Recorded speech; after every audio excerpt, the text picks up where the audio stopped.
right? On the basis of this laws of logic, when we are applying disjunction between the contradiction and proposition, we have got the same proposition. So this whole statement, A conjunction B whole negation, is logically equivalent to A conjunction P negation.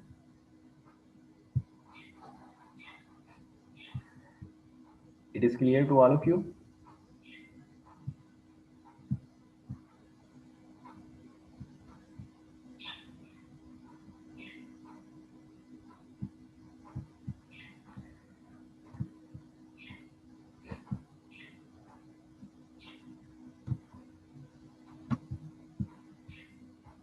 We have simply, मैं दोबारा repeat करता हूँ, हमारे पास एक expression है A conjunction B, and over this A conjunction B, we have negation over here, right? So this A conjunction will remain the same, and we are applying De Morgan's law over here. A conjunction B whole negation के ऊपर जो है हम De Morgan law apply कर रहे हैं. तो De Morgan law कहता है कि A negation, ये conjunction जो है आपका disjunction में convert हो जाएगा, और ये B negation individually, right? So now here we have conjunction over disjunction on the basis of distributive law. ये सारे laws जो है हम laws of logic में हम read out करके आए. On the basis of distributive law, तो A conjunction A negation हो जाएगा, ये disjunction outside the bracket आ जाएगा, और ये A conjunction B negation. Simply आप इसको ये कह सकते हैं कि let's suppose इधर लिखा हुआ है 2 + 5, 2 + 5, or here we have 3, and this conjunction is representing multiplication, and this junction is representing addition over here. So here we have 2 + 5 and 3 multiply 2 + 5. तो अगर हम 3 को 2 से मल्टीप्लाई कर दें, प्लस बाहर लगा दें, और 3 को मल्टीप्लाई कर दें 5 से, तो हमने इन सिंपल वर्ड्स में इसको ऐसे लिख दिया है कि ए कंजंक्शन ए नेगेशन और ए कंजंक्शन बी नेगेशन, और ये इन दोनों के दरमियान में जो साइन था, ये हमने दोनों आउटसाइड दी ब्रैकेट्स हमने ये डिसजंक्शन साइन लगा दिए, right? On the basis of inverse law, when we have a proposition and we are applying conjunction over the negation of the same proposition, then we got the contradictions, means false value we have got. So it a conjunction a negation will become 0. This disjunction will be same over here, and this A conjunction B negation will be same over here, right?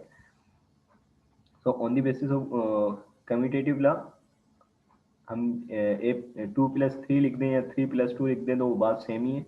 तो हमने इसको on the basis of commutative law उसको ये कर दिया कि A conjunction B negation disjunction 0, right? And on the basis of identity law, जब भी आप किसी भी प्रोपोजिशन का 0 के साथ कंजंक्शन करेंगे या कंट्राडिक्शन के साथ कंजंक्शन करेंगे, तो वो प्रोपोजिशन खुद ही आंसर आएगा, सही? तो ये होल जो एक्सप्रेशन है वो बन जाएगी A conjunction B, simply, right? Now it is clear.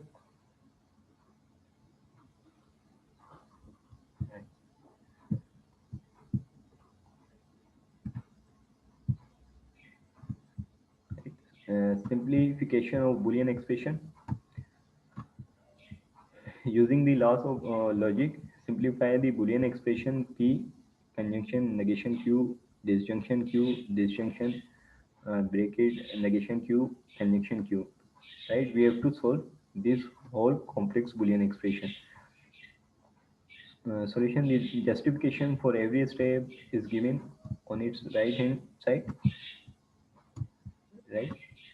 So here we have expression P conjunction negation Q, and we are applying disjunction with Q, then disjunction with negation Q conjunction negation P conjunction Q. So on the basis of associative law, we can write it as let's suppose अभी ये जो whole है हमारा, ये whole expression जो है ये ए है, क्यू जो है वो बी है, और ये सी है, राइट। इसको एक ए बी सी हमने कर दी। अब हमने एसोसिएटिव लॉ के अंदर देखा था कि हम इन दोनों को पहले डिसजंक्शन कर लें, फिर उसके बाद इसके साथ ए के साथ हम बी डिसजंक्शन सी कर लें, फिर ए के साथ डिसजंक्शन कर लें, या ए डिसजंक्शन बी पहले सोल्व कर लें, फिर उसका डिसजंक्शन कर लें सी के साथ, राइट। तो हमने लॉस ऑफ लॉजिक के अंदर देखा था। तो इधर हम सिंपली क्या कर रहे हैं, on the basis of associative law हम ए डिसजंक्शन बी कर रहे हैं। तो सिंपली ये क्यू जो है हमने ब्रैकेट में इस ए के साथ इस बी को लिख दिया, means P conjunction imply negation Q का डिसजंक्शन कर दिया इस क्यू के साथ, मीन्स इस क्यू को हमने ऐसे लिख दिया है, इस स्टेटमेंट को हमने ऐसे लिख दिया है, ए डिसजंक्शन बी, राइट। और ये जो सेम है, ये रिमेनिंग जो सेम सी वाली प्रोपोजिशन है, उसको हमने सेम ही डिसजंक्शन के साथ सेम ही इधर रहने दिया है, राइट। अब हमने इस पे कम्यूटेटिव लॉ जब हम इसके ऊपर अप्लाई करेंगे तो ए प्लस बी कर दें हम, या बी प्लस ए कर दें। तो हमने सिंपल में ये पहले ये ऐसे लिखा हुआ था, तो हमने इस क्यू को पहले लेके आ गए और इस पूरी स्टेटमेंट को हम यहाँ पे लेके आ, राइट। और ये पूरी की पूरी स्टेटमेंट ये सेम ही इधर राइट अप कर दी, राइट। अब हम इधर डिस्ट्रीब्यूटिव लॉ अप्लाई कर रहे हैं, disjunction over conjunction. So after applying distributive law, it will become Q disjunction P, conjunction same ही रहेगा, और Q disjunction negation Q, right. और ये पूरी स्टेटमेंट जो है वो सेम एज इट इज यहाँ पे राइट अप कर दी, राइट। सो Q disjunction P को हमने सेम ही इधर रहने दिया, और इसका कंजंक्शन को भी सेम ही इधर रहने दिया। और on the basis of inverse law, जब भी हम किसी भी प्रोपोजिशन का डिसजंक्शन करते हैं उस प्रोपोजिशन के नेगेशन के साथ, तो हमेशा हमारे पास जो आंसर आता है वो टोटोलॉजी आता है, राइट। तो इस वजह से हमने इधर इस पूरी स्टेटमेंट की जगह इधर हमने टी लिख दिया, on the basis of loss of logic, जो हम पीछे कवर करके आए। अब अगेन चेक कर लीजिएगा, लेकिन इस वजह से हमने यहाँ पे टोटोलॉजी लिख दिया, और ये पूरी जो स्टेटमेंट थी वो हमने यहाँ पे same as it is write up कर दी, राइट। आफ्टर डेट जब भी हम किसी प्रोपोजिशन का कंजंक्शन करते हैं टोटोलॉजी के साथ, तो हमेशा जो आंसर आएगा वो वही प्रोपोजिशन आती है। तो इस पूरे स्टेटमेंट को के Q disjunction P conjunction T, तो इसका जो आंसर है हमने सिंपली वही प्रोपोजिशन राइट अप कर दी, क्यू डिसजंक्शन पी, और सेम जो ये रह गया था डिसजंक्शन क्यू कंजंक्शन पी, तो इसको हमने यहाँ पर सिंपली राइट अप कर दिया, राइट। सो इन लास्ट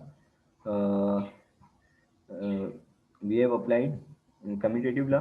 हमने ए प्लस बी कर दें या बी प्लस ए कर दें, तो हमने नेगेशन पी डिसजंक्शन क्यू को पहले लिख दिया, कंजंक्शन सेम आ गया ये इधर, और इस स्टेटमेंट को हमने यहाँ पे राइट अप कर दिया। बस इसको हमने कम्यूटेटिव लॉ करके इसको पहले लिया है और इसको बाद में लिया है, और इसके दरमियान में कंजंक्शन सेम ही रखा है, राइट। यहाँ तक क्लियर है आप लोगों को?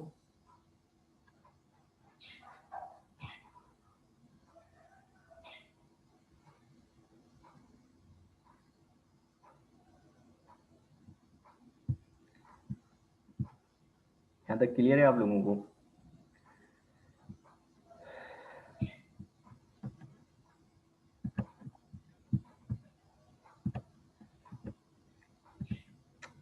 राइट।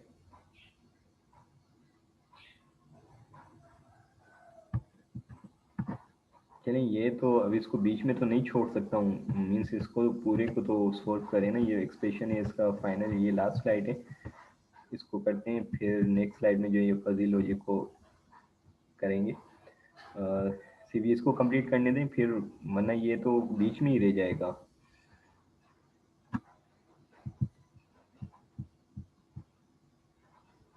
ठीक, तो हमारे पास जो एक्सप्रेशन आ गई, उसके बाद हमने सिंपली जो है इस P का कंजंक्शन किया है इस पूरी एक्सप्रेशन के साथ, इस Q का इस नेगेशन P का डिसजंक्शन किया है इस पूरी एक्सप्रेशन के साथ, और इस Q का डिसजंक्शन किया है इस पूरी एक्सप्रेशन के साथ नेक्स्ट स्लाइड में, राइट। तो नेगेशन Q का उस पूरी एक्सप्रेशन के साथ हमने डिसजंक्शन किया, और ये कंजंक्शन साइन जो है ये बाहर आ जाएगा ब्रैकेट के, सही। और Q का डिसजंक्शन किया P डिसजंक्शन Q के साथ अकॉर्डिंग टू डिस्ट्रीब्यूटिव लॉ, सही। So then we on the basis of associative law we can write negation। अब ये लेट सपोज ये नेगेशन P जो है A है, ये P जो है हमारी B है, और ये C है। तो हमारा एसोसिएटिव लॉ जो कहता है कि आइदर हम पहले इसको सोल्व कर लें, फिर इसका इसके साथ डिसजंक्शन सोल्व कर लें, या पहले इन दोनों को सोल्व कर लें और इसका डिसजंक्शन Q के साथ सोल्व कर लें, तो बात सेम ही है on the basis of associative law. तो हम नेगेशन P डिसजंक्शन, ये P हमने यहाँ पे रख दिया ब्रैकेट क्लोज, और डिसजंक्शन Q ये सेम एज इट इज उतार दिया, ये disjunction same as it is उतार दिया, ये Q डिसजंक्शन ये सेम एज इट इज हमने यहाँ पर राइट अप कर दिया।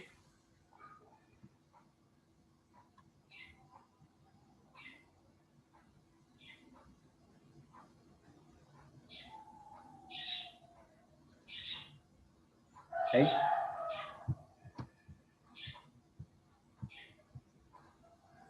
उसके बाद अकॉर्डिंग टू इनवर्स लॉ, जब भी कोई प्रोपोजिशन होगा उसका डिसजंक्शन करेंगे उस प्रोपोजिशन के इनवर्स के साथ, तो हमारे पास जो वैल्यू आएगी वो टोटोलॉजी आएगी, राइट। तो टोटोलॉजी डिसजंक्शन Q इसकी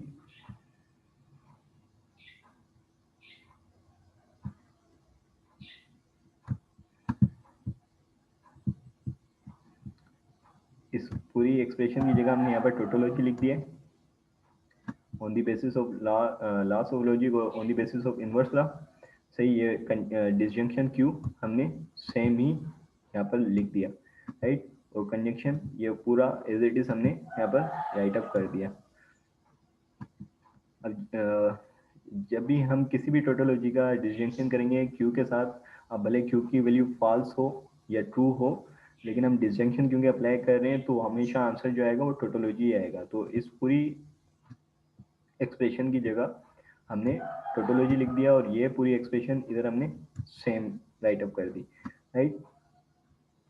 और जब भी हम किसी भी प्रोपोजिशन का कंजंक्शन करते हैं टोटोलॉजी के साथ, तो हमेशा जो आंसर आएगा वो प्रोपोजिशन आएगी। लेट सपोज अगर टी की वैल्यू इधर हमेशा ट्रू ही होती है, अगर हम इधर लेट सपोज ये एक प्रोपोजिशन है, अगर इसकी वैल्यू हम ट्रू लेते हैं तो true conjunction true will be true, और अगर इधर हम फॉल्स वैल्यू लेते हैं तो false conjunction true will be false. So on the basis of this we can said it कि जब भी हम किसी भी प्रोपोजिशन का टोटोलॉजी के साथ कंजंक्शन करेंगे तो हमेशा वो प्रोपोजिशन ही आएगी। तो ये पूरी प्रोपोजिशन जो है हमने इसको सिंप्लीफाई करके Q disjunction P disjunction Q ये राइट अप कर दिए, सही। Then we have applied commutative law over this bracket, so Q will become P disjunction Q will become Q disjunction P. So on the basis of associative law we can write it as Q disjunction Q और disjunction P। तो ये जो Q है हमने इसके साथ right up कर दिया, और P को हमने आउटसाइड द ब्रैकेट सेम लिख दिया।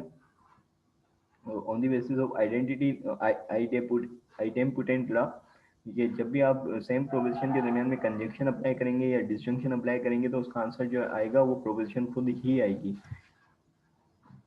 तो इधर जो है हम आइडेम्पोटेंट लॉ अप्लाई कर रहे हैं, लॉस ऑफ लॉजिक का फर्स्ट लॉ जो था, तो इधर जो होगा Q disjunction Q will be this Q and disjunction P will become P।